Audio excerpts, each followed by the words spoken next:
Hello everyone, it's me, Mrs. Wu Ee Lin. Hope all of you are well and enjoying your music at home.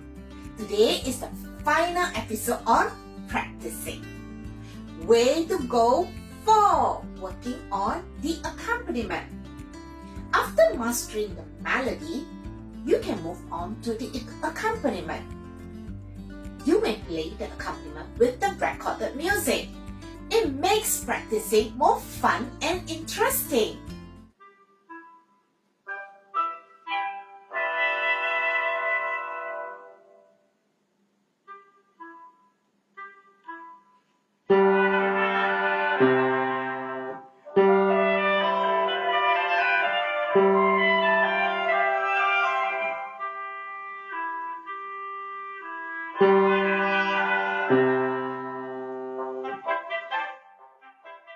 Way to go 5.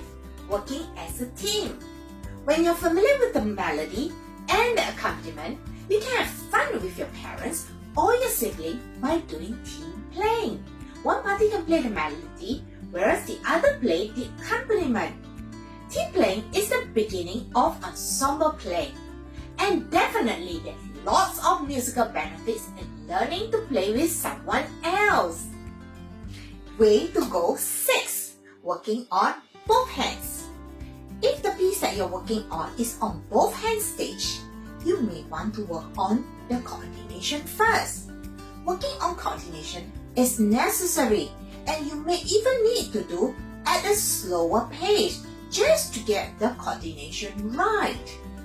Example, both hands for cuckoo.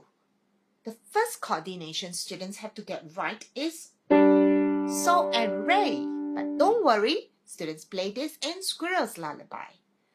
Start from so, me, and you may stop at so and re to just get the coordination right. Then so, me, re, do, re. Right? And then re, do, re, do. Next piece, good morning.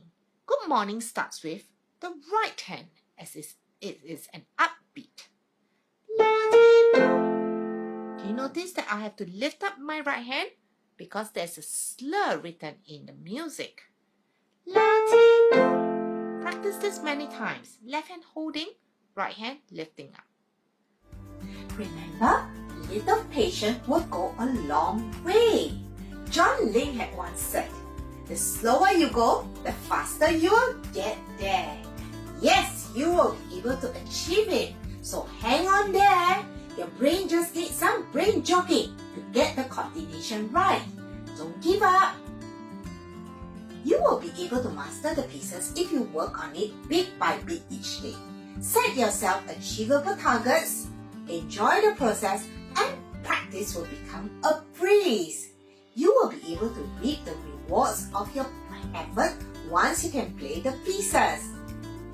I hope my series on practicing have helped you in some way or another. See you around in Yamaha. Cheers!